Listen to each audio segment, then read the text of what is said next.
Hello everyone, कैसे हो आप सभी। मैं आपकी मैथमेटिक्स फैकल्टी जो कि आपको सीयूईटी के लिए मैथ्स पढ़ाऊंगी। तो आज हम थोड़ा ब्रीफली डिस्कस कर लेते हैं कि मैथ्स में हमारा क्या क्या होता है, कैसे कैसे वेटेज होता है पर चैप्टर, कैसे कैसे हमारे क्वेश्चंस आते हैं और एक चैप्टर का हमारा कितना वेटेज हमारा होता है और कैसे हम अपने इसको परस्यू करने वाले हैं, कैसे क्लासेस होगी, कैसे पीडीएफ मिलेगी और कैसे आपको वीकली टेस्ट प्रोवाइड होंगे। ठीक है, तो पहले हम डिस्कस कर लेते हैं सेक्शन वाइज। आपको पता है कि उसमें जो हमारा सीयूईटी होता है उसमें 2 सेक्शन होते हैं। सेक्शन ए सबके लिए क्या होता है, कंपलसरी होता है और उसमें हमारे पास कितने क्वेश्चन होते हैं, 50 क्वेश्चन होते हैं, 15 क्वेश्चन करने होते हैं। और जो सेक्शन बी उसमें होता है हमारा, सेक्शन बी में हमारे पास 2 पार्ट होते हैं, पार्ट B1 और पार्ट B2। B1 पार्ट जो हमारा होता है वो हमारा इन जनरल जो हम अपना 12th तक मैथमेटिक्स पढ़ते हैं उनके लिए होता है, और जो B2 सेक्शन होता है वो होता है हमारा अप्लाइड मैथमेटिक्स वालों के लिए। ठीक है, तो हमें B1 ही पार्ट पढ़ना है और जो सेक्शन ए वाला पार्ट होता है वो हमारा सबके लिए कंपलसरी होता है। क्लियर बात हो गई। अब जो हमारे 40 क्वेश्चन होते हैं, देखो उसमें आते हैं हमारे 35 क्वेश्चन। 35 क्वेश्चन में से हमें 25 क्वेश्चंस को करना होता है और जो बाकी के क्वेश्चन हो जाते हैं उनसे हमें कुछ नहीं। अगर सपोज करो 35 क्वेश्चन है और उसमें से 25 क्वेश्चन हम इजिली उठा के कर सकते हैं। ठीक है, और जो 15 क्वेश्चन होंगे वो जो सेक्शन ए से हमें मिलने वाले हैं वो तो हमें आते ही हैं। ठीक है, तो 40 क्वेश्चन हमें कितने टाइम में करने हैं, 45 मिनट में, यानी 45 मिनट में हमें 40 क्वेश्चन करने हैं।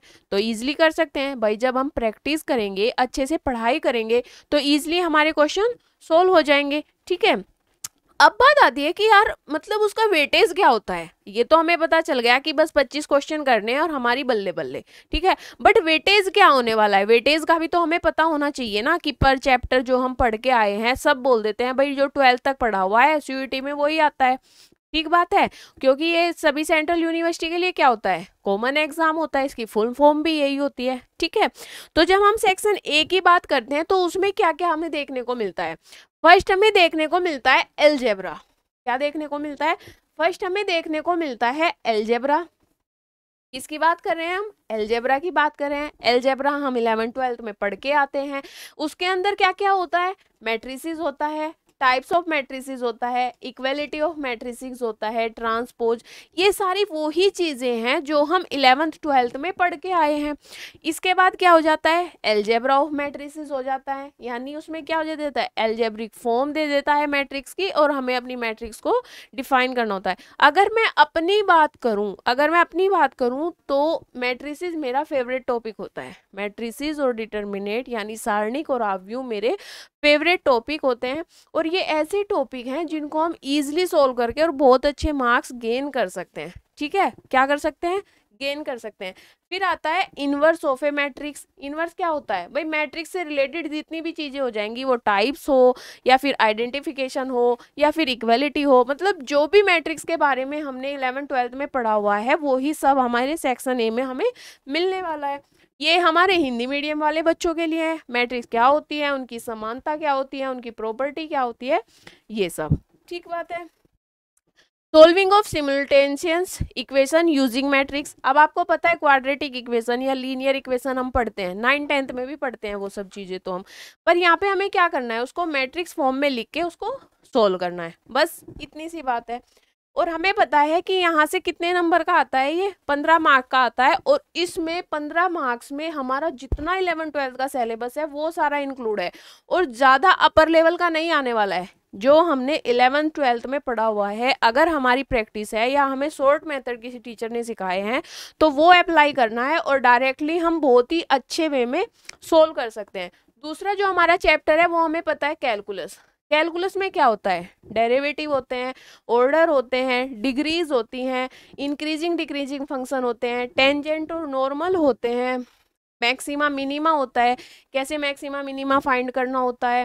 ठीक है जी, फिर होता है हमारा integration and its application. Integration हम अपना सीख के आते हैं। Evaluation of indefinite integral, definite integral, इसमें 2-3 प्रॉपर्टी होती है जिन पर मोस्टली बेस क्वेश्चन आते हैं। भाई लास्ट ईयर ही हमारा फर्स्ट टाइम सीयूईटी हुआ है, ठीक है, तो उसके अकॉर्डिंग अगर मैं बात करूं तो उसमें 2 या 3 हमारे ऐसे फॉर्मूले थे जिन पर बेस हमारे क्वेश्चन मिले थे, ठीक है। इससे अलग कुछ भी नहीं करना है, ठीक है। फिर आता है application of integration as area under the curve. Area under curve यानी एरिया अंडर कर्व हम सीखते हैं कैसे कर्व निकालते हैं, किसी स्ट्रेट लाइन या किसी स्लोप के बीच में कैसे फाइंड आउट करते हैं, क्या क्या चीज़ें होती हैं, यही सब हमें बताना होता है। इससे अलग तो कुछ है नहीं, क्योंकि 11th 12th में हमने ये सारी चीज़ें पढ़ी हुई है। देखो पढ़ के तो हम आ गए, अब हमें क्या करना है, उस चीज़ को अकेडमिकली हमने पढ़ा है, मार्क्स गेन हमने किए, अब हमें क्या करना है, अब हमें उन्हीं चीज़ों को लेके कॉम्पिटिशन में बैठना है। वहाँ पे हमें मार्क्स गेन तो करने नहीं है, कॉम्पिटिशन में बैठना है। और जो बच्चा जितनी जल्दी माइंड लगाएगा, जो बच्चा जितनी जल्दी क्वेश्चन को सोल्व करेगा, जितना नेगेटिव में जाएगा, उसके लिए क्या हो जाएगा, उतना ज़्यादा फायदा हो जाएगा, ठीक है। इसके बाद बात आती है हमारा डिफरेंशियल इक्वेशन। डिफरेंशियल इक्वेशन भाई क्या होता है, dy बाई डी एक्स होता है, या किसी भी चीज़ में अगर हम चेंज की बात करें तो वही हमारा डिफरेंशियल इक्वेशन होता है, या dy बाई डी एक्स, ठीक है। इसमें क्या क्या होता है, ऑर्डर होता है, डिग्री होता है, फॉर्मुलेटिंग होता है, सोल्विंग होता है, वेरिएबल सेपरेबल होता है। इसके बाद आ जाता है हमारा प्रोबेबिलिटी डिस्ट्रीब्यूशन। प्रोबेबिलिटी जो हम 9-10 से ही पढ़ते हुए आते हैं कि तीन चीज़ों को, तीन बोल है हमें, एक हमने उसमें से निकाल ली है, प्रायिकता बताइए, प्रोबेबिलिटी बताइए कि वो रेड बॉल होगी, प्रोबेबिलिटी बताइए कि वो ब्लैक बॉल होगी, या 3 लोग जाते हैं, प्रोबेबिलिटी बताइए कि उनको एक को ही चूज किया जाता है। तो इस टाइप के क्वेश्चन हमें मिल जाएंगे। Random variable and it's probability distribution, expected value of a random variable, यानी ये सारी चीज़ें जो हम पढ़ के आए हैं। अब क्या आपको पता है कि जो बाइनोमियल डिस्ट्रीब्यूशन होता है और जो प्रोबेबिलिटी होती है वो कहीं ना कहीं एक दूसरे से रिलेट करते हैं। जब हम क्वेश्चंस को करेंगे तो हम एक दूसरे से रिलेट करके ही चीज़ों को पढ़ेंगे।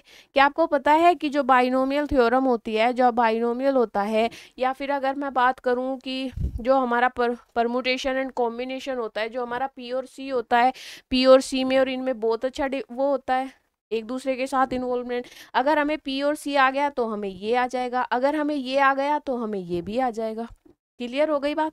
यानी अगर हमें इनमें से एक चीज आ जाएगी तो हम तीनों चीजों को कर पाएंगे, और हम कैसे रिलेट करके पढ़ने वाले हैं ये आपको पता चलेगा, ठीक है। बड़ा मजा आएगा। क्वेश्चन आप लोगों को आते हैं, बस हमें देखना है कौन जल्दी कर पाता है, कितना जल्दी कर पाता है। और किसी की देखो प्रोसेस सबका सेम ही होता है, किसी भी क्वेश्चन को सोल्व करने का प्रोसेस सेम होता है, बट ये आता है कि हमारा उस टाइम स्टेट ऑफ माइंड क्या है उस क्वेश्चन को सोल्व करने का। किसी भी क्वेश्चन को सोल्व करने के लिए ये इतना फास्ट होना चाहिए माइंड में कैलकुलेशन, या हमारा क्वेश्चन में बैठते टाइम अपना माइंड स्टेबिलिटी ऐसी होनी चाहिए कि किसी भी क्वेश्चन को देखते ही अपना आधा कैलकुलेशन, आधा प्रोसेस तो माइंड में ही हो जाए, और 2-3 स्टेप बस हमें लिखने पड़े अपने रफ में, और फटाक से हमारा आंसर आ जाए। यानी सेकेंडों में हमें क्वेश्चंस को करने की प्रैक्टिस करनी है। और अगर मैं कैलकुलस की बात करूँ ना बच्चों, कैलकुलस में अगर हमें लिमिट्स आ गई ना, तो पूरी कैलकुलस की वाह हो जाएगी। लिमिट्स हम सबसे पहले सीखेंगे। जब हम लिमिट्स सीख लेंगे तो कॉन्टिन्यूटी डिफरेंशिएबिलिटी हमें समझ आ जाएगी। अगर कॉन्टिन्यूटी डिफरेंशिएबिलिटी अगर हमें समझ आ जाती है तो हमारा जो डिफरेंशियल इक्वेशन है वो अच्छे से समझ आ जाएगा। और जब इंटीग्रल की बात आती है, इंटीग्रल की जब बात आती है, इंटीग्रल में हमें डरना नहीं है, उसमें हमें डेफिनेट इंटीग्रल करना होता है, इनडेफिनेट इंटीग्रल करना होता है, और उसमें 2 या 3 ही ऐसी प्रॉपर्टी है जिन पर बेस सारे क्वेश्चन हमारे हो जाते हैं, तो घबराने की वहाँ पे बात नहीं है। फिर क्या आता है हमारे पास, लीनियर प्रोग्रामिंग। मैं तो कहूँगी कि ये इतना इंपॉर्टेंट टॉपिक नहीं है। क्यों? क्योंकि हमारे पास ऑप्शंस रहेंगे करने के लिए, क्योंकि ये टाइम टेकिंग भी है मेरे हिसाब से, क्योंकि इसका प्रोसेस जो है क्वेश्चन को करने का वो लेंथी होता है, और हमारे पास क्वेश्चन इतने होते हैं कि हमारे ऑप्शन मिल जाएंगे क्वेश्चन को चूज करने के। तो अगर बच्चे इसको पढ़ना चाहते हैं तो पढ़ भी सकते हैं, अगर नहीं पढ़ना है तो नहीं भी पढ़ सकते हैं। क्यों? क्योंकि जो हमारा बचा हुआ पोर्शन है अगर हम उसको ही अच्छे से पढ़ लेते हैं तो हम उसमें ही अच्छे मार्क्स गेन कर लेंगे। तो आई थिंक अगर आप इसको पढ़ेंगे तो हम पढ़ाएंगे, अगर नहीं पढ़ना चाहेंगे तो नहीं पढ़ेंगे। इसके बाद आ जाता है हमारा सेक्शन बी, यानी सेक्शन बी वाले तो जो हम 12th तक पढ़ते हुए आए हैं उन्हीं टॉपिक से रिलेटेड उन सबको प्रोसेस से पढ़ना। जैसे 11th 12th में हमने क्या पढ़ा था, रिलेशन एंड फंक्शन हमारा सबसे फर्स्ट चैप्टर होता है, होता है रिलेशन फंक्शन। और ये मेरा तो मैं तो बोलूँगी सबसे इजी चैप्टर ही होता है, बट बच्चा इससे डरता है। क्यों? क्योंकि कई बार हमें पता ही नहीं चलता कि रेंज क्या हो जाएगी और डोमेन क्या हो जाएगा। और इस चैप्टर से 3 से 5 के बीच में कितने भी क्वेश्चन आ सकते हैं, क्योंकि सेकंड टाइम हो रहा है, कोई प्रोबेबिलिटी भी नहीं दे सकते कि भाई इतने आ जाएंगे इतने आ जाएंगे। ठीक है, इसके बाद आता है इनवर्स ट्रिग्नोमेट्रिक फंक्शन। इनवर्स ट्रिग्नोमेट्रिक्स, जैसे ट्रिग्नोमेट्रिक फंक्शन होते हैं हमारे साइन कोस, उन्हीं के इनवर्स की बात कर रहा है। और उन्हें हम ग्राफिकली जब सोल्व करते हैं, किसी भी फंक्शन को जब हमें सोल्व करना होता है तो हमें उसका ग्राफिकल मेथड पता होना चाहिए। क्योंकि जब हमें ग्राफ आ जाएगा तो ये मान लो कि हमारा आधा मैथ वहीं पर ख़त्म हो जाएगा, यानी हर चीज़ का हमें ग्राफ बनाना आना चाहिए। तो जब भी हम इनवर्स को पढ़ेंगे तो वहाँ पर हम ग्राफ बनाएंगे। जब हम ग्राफ बनाएंगे तो हमारी रेंज, डोमेन या प्रिंसिपल वैल्यू क्या होती है, यानी सपोज करो मेरे पास ये प्लेन है, प्लेन हमें हमेशा लेके चलना होता है। सपोज करो कि मेरा प्लेन कुछ ऐसे जा रहा है, ऐसे जा रहा है, ऐसे जा रहा है। ठीक है, हमें पता है ये किसका ग्राफ होता है, ये साइन एक्स का ग्राफ होता है। और ये जब प्रिंसिपल वैल्यू की बात करता है ना, प्रिंसिपल वैल्यू बोले तो अब आप बोलोगे कि यहाँ पर और यहाँ पर तो सेम वैल्यू आ रही है, यानी इस पॉइंट पर हमेशा सेम वैल्यू आएगी, इस पॉइंट पर हमेशा सेम वैल्यू आएगी। तो जब हम प्रिंसिपल वैल्यू की बात करेंगे तो हम वो वैल्यू ढूंढ लेंगे जहाँ से जहाँ तक बस इसमें चेंजिंग होंगे, यानी यहाँ से यहाँ तक बस इसमें चेंजिंग होंगे। यानी हम बोले तो -1 से और 1 के बीच में इसकी वैल्यू रहती है, जो सभी को पता है। तो वही इसकी क्या हो जाती है, वही इसकी प्रिंसिपल वैल्यू हो जाती है। जब हम इनवर्स फंक्शन पढ़ेंगे, जब हम ट्रिग्नोमेट्री के बारे में बातें करेंगे तो हम सारी चीज़ें ग्राफ के साथ ही पढ़ेंगे। ठीक बात है। अब आ जाता है हमारा डेफिनेशन, रेंज, ये सब चीज़ें हो जाएगी। एलिमेंट्री प्रॉपर्टीज़, वो तो सब प्रॉपर्टीज़ होती हैं जो हमें हर चैप्टर में पढ़नी होती है। ठीक है, इसमें से 2 या 3 क्वेश्चन आ सकते हैं, हार्डली इससे ज़्यादा नहीं आएंगे। हो सकता है 2 क्वेश्चन आए, हो सकता है 3 आए, या 1 भी आ जाए, क्योंकि उससे ज़्यादा प्रोबेबिलिटी नहीं होती। रिलेशन एंड फंक्शन से बिल्कुल आ सकते हैं 3 से 5 के बीच में क्वेश्चन। ठीक है, अब आता है मैट्रिक्स, जो कि मेरा फेवरेट टॉपिक है। मैट्रिक्स और डिटर्मिनेट को आप बोल सकते हो कि एक दूसरे के भाई बहन है। ठीक है, अगर हमें मैट्रिक्स आ गया तो हमें डिटर्मिनेट भी आ जाएगा, और अगर हमें डिटर्मिनेट आ गया तो मैट्रिक्स भी आ जाएगा। मैट्रिक्स में हमें क्या करना होता है, ऑर्डर, उसकी इक्वेलिटी, मैट्रिक्स की प्रॉपर्टी, यही सब चीज़ें हमें पढ़नी होती है। और उसमें हमें एलिमेंट्री ऑपरेशन लगाने होते हैं। ठीक है जी। और जीरो मैट्रिक्स, यानी जितनी भी तरह की मैट्रिक्स होती है, आइडेंटिटी मैट्रिक्स, सिंगुलर मैट्रिक्स, जितनी भी हमारी मैट्रिक्स होगी उन सब के बारे में हम इसमें बात करेंगे।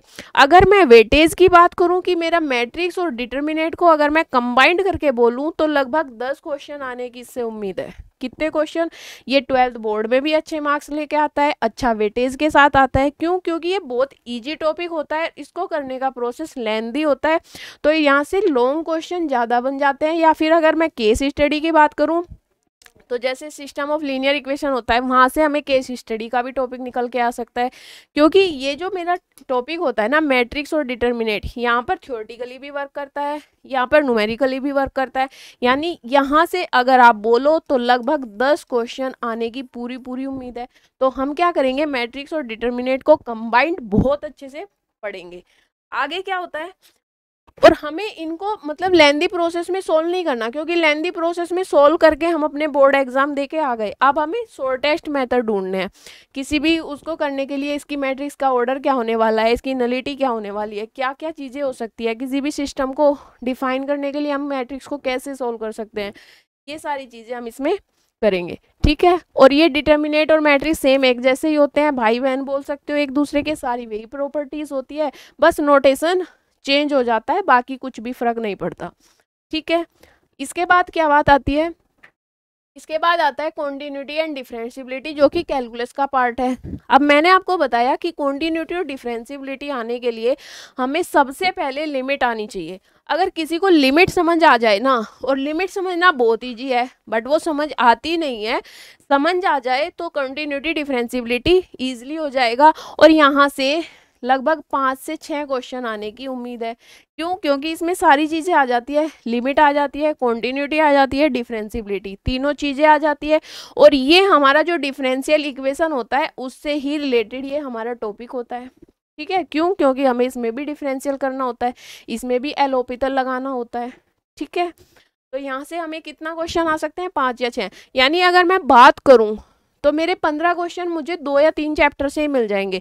मैट्रिक्स डिटर्मिनेट पढ़ लीजिए, कॉन्टिन्यूटी डिफरेंशिएबिलिटी पढ़ लीजिए, रिलेशन एंड फंक्शन। अगर 3 चैप्टर हमने बहुत अच्छे से पढ़ लिए तो सोचो कि हमें कितने क्वेश्चन करने हैं, 25 क्वेश्चन करने हैं। तो 25 क्वेश्चन ईजिली कर पाएगा ना बच्चा, क्योंकि कोई ना कोई टॉपिक तो उसका भी फेवरेट होगा।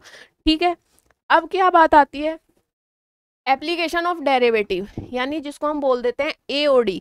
एप्लीकेशन ऑफ डेरिवेटिव में हमें क्या निकालना होता है, इंक्रीजिंग डिक्रीजिंग, मैक्सिमा मिनिमा।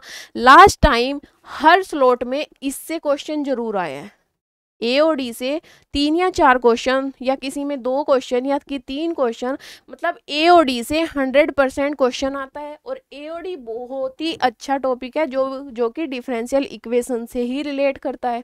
ठीक है, कितनी चीज़ें हो गई, डिफरेंशियल इक्वेशन हो गया, लिमिट कॉन्टिन्यूटी डिफरेंशिएबिलिटी हो गया, और फिर हमारा एओडी भी उसमें ऐड हो गया। यानी लगभग 12 से 13, अगर मैं क्वेश्चंस की बात करूं तो 12 से 13 क्वेश्चंस मुझे यहीं से मिल जाएंगे। ठीक है, और करना कुछ भी नहीं है, करना वही है, इंक्रीजिंग डिक्रीजिंग निकालना है, मैक्सिमा मिनिमा निकालना है, किसी भी का भी कर्व निकालना है, एरिया अंडर कर्व निकालना है, यही सारी चीजें हमें इसमें करनी है। ठीक, अब बात आ जाती है आगे, आगे आ जाता है हमारा इंटीग्रल। जैसे ही हमारी डिफरेंशियल इक्वेशन यानी कैलकुलस वाले पोर्शन में डिफरेंशियल और इंटीग्रल दो ही चीजें होती हैं, तो डिफरेंशियल इक्वेशन जैसे ही खत्म हो जाती है एओडी तक जाने के बाद अब हमारा क्या आ जाता है, इंटीग्रल आ जाता है। इंटीग्रल में हमें क्या करना आता है, यही हमारा साइन होता है, ये सबको पता है। उसमें 2 तरह के इंटीग्रल होते हैं, डेफिनिट इंटीग्रल और इनडेफिनिट इंटीग्रल। ठीक है, 2 या 3 गिनी चुनी प्रॉपर्टी होती है, बट हाँ इंटीग्रल से क्वेश्चन आता 100% है, चाहे वो किसी भी एग्जाम की बात कर लो, किसी भी एग्जाम की। 12th के बाद अगर आप कोई भी एग्जाम देने जा रहे हो, भले ही एनडीए का एग्जाम हो, भले ही एयरफोर्स का एग्जाम हो, कोई भी एग्जाम हो, हर जगह हमारा एओडी और इंटीग्रल बहुत अच्छे क्वेश्चन लेके आता है। इसके हमारे इंटीग्रल के बहुत अच्छे क्वेश्चन आते हैं, और आते कैसे हैं, ट्रिग्नोमेट्रिक फंक्शन या एक्सपोनेंट्स के रूप में। ठीक है, या तो ट्रिग्नोमेट्रिक रूप में आएंगे या फिर एक्सपोनेंट के टर्म में आएंगे। ठीक है, तो उन्हीं क्वेश्चन पे हम ज़्यादा फोकस करेंगे। क्लियर बात है, और यहाँ से भी 2 या 3 क्वेश्चन हमारे आ जाते हैं। क्लियर बात हो गई। आगे है हमारे पास, अच्छा ये तो हमारी फॉर्म्स है कि इंटीग्रल की जो हमारी फॉर्म्स होती है वो किस किस टाइप की होती है, ये सब हमें पता ही है। और इनके डायरेक्ट फॉर्मूले होते हैं जो हमें अप्लाई करने होते हैं। किसी भी क्वेश्चन को लॉन्ग वे में देके हमें बोल देता है कि ये कैसे अप्लाई होंगे, बस उनको क्या करना है, क्वेश्चन को मोल्ड करना है, थोड़ा थोड़ा शॉर्ट मेथड में लाना है, और ये अपने फॉर्मूले उन पर अप्लाई कर देने हैं। इसके बाद क्या बात आ जाती है, इसके बाद आ जाता है application of integral. Application of integral से खास कुछ होता नहीं है, एक क्वेश्चन आ भी सकता है, नहीं भी आ सकता है, हो सके किसी की शिफ्ट में 2 क्वेश्चन आ जाए, बट जहाँ तक उम्मीद है यहाँ से एक ही क्वेश्चन आने की उम्मीद है। और ये मैं तो बोलूँगी कि अगर हमें इंटीग्रल आ जाता है तो ये करना तो बहुत ही छोटी बात हो जाएगी। ठीक है, आगे चलते हैं। आगे है हमारे पास डिफरेंशियल इक्वेशन। डिफरेंशियल इक्वेशन मैंने आपको बता ही दिया है कि अगर मैं सारी बात करूं, पूरे कैलकुलस की बात करूं, तो लगभग 15 क्वेश्चन मेरा सीधा कैलकुलस ही लेके जाता है, क्योंकि उसमें सब कुछ आ जाता है, limit, continuity, differentiability, differential equation, integral, AOD और एप्लीकेशन ऑफ इंटीग्रल। यानी इतने सारे टॉपिक आ जाते हैं, लगभग 15 क्वेश्चन यहाँ से आ जाएंगे। ठीक है, और डिफरेंशियल इक्वेशन तो बहुत इजी होता है, अगर हमें एओडी वगैरह ये सब कर लेंगे तो डिफरेंशियल इक्वेशन करना तो बहुत इजी है। ये कुछ फॉर्म होती है कि होमोजीनियस डिफरेंशियल इक्वेशन है, वेरिएबल सेपरेबल लगेगा, या हमें इसका इंटीग्रेटिंग फैक्टर निकालना है, कैसे निकालना है, कैसे इनको सेपरेट करना है, कैसे कैसे इनको डिफ्रेंशिएट करना है, ये सारी चीज़ें करनी है। ठीक है, इसके बाद आ जाता है वेक्टर एंड 3D। वेक्टर हमारा क्या होता है, जिसमें जो हम पढ़ते हुए आते हैं, जैसे जिसमें हमें क्या निकालना होता है, vector, component of vector, addition of vector, ये तो बहुत छोटी चीज़ें होती हैं। इसमें हमें कंपोजिशन भी निकालना होता है, लाइन सेगमेंट भी निकालना होता है। और जब हम 3D की बात करते हैं, 3D में हमें क्या निकालना होता है, रेशो निकालना होता है, कोसाइन निकालने होते हैं, ये सारी चीज़ें हमें 3D में निकालनी होती है। तो वेक्टर और 3D को हम कंबाइंड ही पढ़ते हैं, और वहाँ से भी लगभग 5 से 6 क्वेश्चन आ जाते हैं। कहते हैं 5 से 6 क्वेश्चन आ जाते हैं। वेक्टर और 3D अगर मैं बोलूँ तो लेंदी टॉपिक है, बट अगर एक बार अच्छे से समझ आ जाए तो हम इजीली कर सकते हैं। क्यों, उसमें है क्या, लाइंस हैं, स्ट्रेट लाइंस हैं, कर्व्स हैं, यही सब चीज़ें दी गई हैं, और cosines and direction ratio, direction cosine और सेगमेंट, यही सारी चीज़ें हमें इसमें निकालनी होती है। और बहुत अच्छा टॉपिक है, और इसको इकट्ठा ही पढ़ा जाता है। वेक्टर और 3D हम जब भी पढ़ते हैं एक साथ ही पढ़ते हैं। इसके बाद आ जाता है हमारा लीनियर प्रोग्रामिंग, जो कि हमारा फर्स्ट वाले उसमें भी है सेक्शन में। लीनियर प्रोग्रामिंग में क्या होता है, बहुत बड़ा बड़ा डाटा दे दिया जाता है, वहाँ से हमें चीज़ें फाइंड आउट करनी होती है। एक क्वेश्चन आने की उम्मीद है, अगर आता है तो मैं तो जैसे सेक्शन फर्स्ट में बोला कि उम्मीद है, अगर कर लीजिए होता है तो, अगर नहीं होता है तो हमारे पास ऑप्शंस भी हैं, अगर आप चाहेंगे तो हम करेंगे ही। फिर आगे आ जाता है हमारा क्या, प्रोबेबिलिटी, जो कि हमारा लास्ट टॉपिक होता है प्रोबेबिलिटी, जो कि सेक्शन ए में भी हमें गिवन था। प्रोबेबिलिटी में हमें क्या करना होता है, मल्टीप्लिकेशन होता है। प्रोबेबिलिटी यूज़ कहाँ होती है, कैसे यूज़ होती है, रैंडम एक्सपेरिमेंट क्या होते हैं, कैसे कैसे फाइंड आउट करते हैं, बस यही सारी चीज़ें आती हैं। और इसमें भी 2 से 3 क्वेश्चन आते हैं हमारे, ठीक है।